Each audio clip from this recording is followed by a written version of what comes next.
The North Sea to the Holy Land, a crazy Viking trip. Vikings were always itching to go somewhere. Their longships, fast and sleek, were made for the open ocean. These guys weren't farmers. They wanted adventure, treasure, and fame. Their stories were all about raiding, trading, and exploring. They traveled super far from their icy homes, east to Russia, west to England, south to the sunny Mediterranean. But what if their awesome dragon ship sailed even further east? What if, instead of France or Spain, they decided to go to the mysterious land of Palestine? Imagine the hot, sunny beaches of the Holy Land. It's the year 1000. The Byzantine Empire, though getting weaker, still ruled the Holy Land. Arabs, followers of Muhammad, controlled a lot of the area too. Jerusalem, a holy city for 3 religions, was a center of faith and culture. Now, let's add Vikings to the mix. Driven by stories of riches and a thirst for adventure, they've sailed across the dangerous Mediterranean Sea. Why did they come all the way here? Maybe they wanted silk and spices from the Far East. Or maybe they heard whispers of gold in the legendary city of Jerusalem. Whatever the reason, Vikings showing up in Palestine would have been a huge deal. It would have changed history.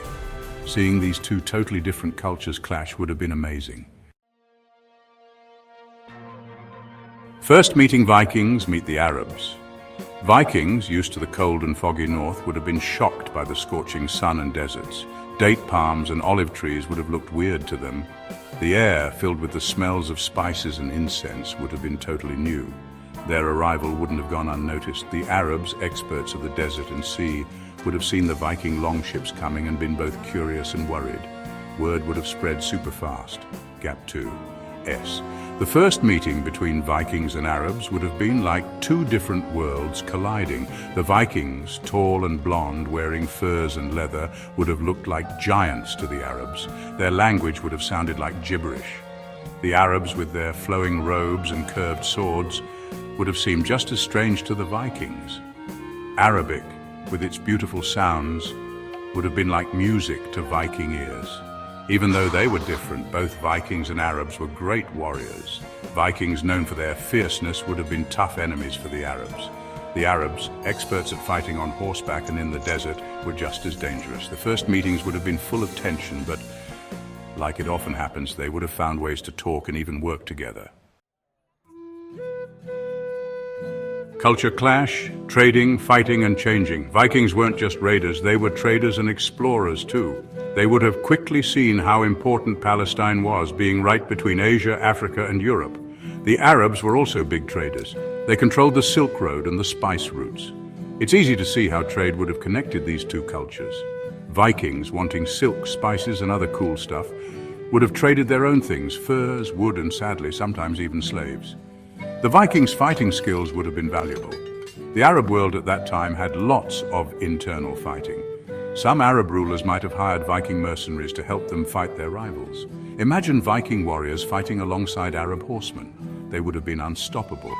Over time, Vikings living in Palestine would have changed both cultures.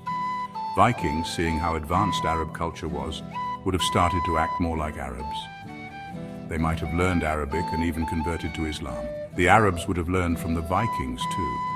They might have copied Viking shipbuilding, sailing, and fighting techniques. A story written in the sand. Vikings arriving in Palestine in the year 1000 didn't actually happen. It's a what-if story. But it helps us think about how history could have gone differently, how cultures connect, and how people interacting changes things. If Vikings had gone to the Holy Land, the results would have been huge. The Middle East would be totally different. Viking and Arab cultures mixing could have created a brand new civilization. Imagine a Viking kingdom on the coast of the Holy Land, a kingdom with mosques and Viking halls, where Norse runes were written next to Arabic writing, a kingdom that controlled trade between East and West, a powerful kingdom that rivaled the Byzantine Empire. This is just imagining, of course, but it's based on real things like how the Vikings explored, how the Arabs traded, and how the Middle East was divided back then. The Vikings' trip to Palestine, even though it's just a what-if, reminds us that history isn't set in stone. It's a story with endless possibilities.